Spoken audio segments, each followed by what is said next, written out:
தமிழக வெற்றி கழகம் மிகப்பெரிய ஒரு எதிர்கட்சியாக வளர்ந்து வருகிறது. அதை மறுக்கிறதுக்கு இல்லைல்ல, அது நம்ம இல்லைன்னு சொல்ல முடியாது இல்லையா? நான் அதிமுக முடிஞ்சு போச்சுன்னு நான் சொல்லல. ஆனால் தமிழக வெற்றி கழகம் வளர்ந்துட்டு இருக்கு, பெரிய ஆளா வந்துட்டு இருக்கிறாங்க, பெரிய எதிர்கட்சியா வந்துட்டு இருக்குங்கிறத மாத்த முடியாது. அதை மக்களும் நம்புறாங்க. அதனாலதான் அவர் விஜய் அவர்கள் அவர் தெளிவா சொல்றார், எங்களுக்கு போட்டி டிஎம்கே, டிஎம்கேக்கும் டிவிகேக்கும் தான் இந்த தேர்தலில் மிகப்பெரிய போட்டி. நாங்கள் மிகப்பெரிய ஒரு எதிர்கட்சியாக, திமுகவின் எதிர்கட்சியாக நாங்க இருக்கிறோம், விரைவில் நாங்கள் ஆட்சியை கைப்பற்றுவோம் அப்படின்னு சொல்றாங்க. இது தமிழக வெற்றி கழகத்தோட நம்பிக்கை. தமிழக வெற்றி கழகம் அந்த அளவுக்கு பேர் வாங்கியிருக்கு. ஒண்ணுமே இல்லாம நம்ம சொல்லிட்டாருன்னு சொல்ல முடியாதுல்ல. இன்னைக்கு அதிமுகவுக்கு இணையாகவோ இல்ல அதிமுகவே மிஞ்சிரும் அளவுக்கு அந்த ஒரு இது மக்கள் மத்தியில இன்னைக்கு தமிழக வெற்றி கழகம் வளர்ந்துருச்சு இல்ல. ஏன் அதிமுக சொல்றேன்னா, இன்னைக்கு பிரதான எதிர்கட்சியா அதிமுக தான் இருந்தது. இன்னைக்கு அதுக்கு இணையாக இன்னைக்கு தமிழக வெற்றி கழகம் வந்துருச்சு இல்ல.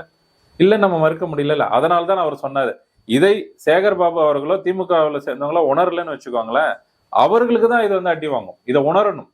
இது ஆரம்பத்துல இருந்தே அதை உணராமல் இருந்ததுனாலதான் இன்னைக்கு தமிழக வெற்றி கழகம் மிகப்பெரிய வளர்ச்சி அடைஞ்சிட்டு இருக்கு.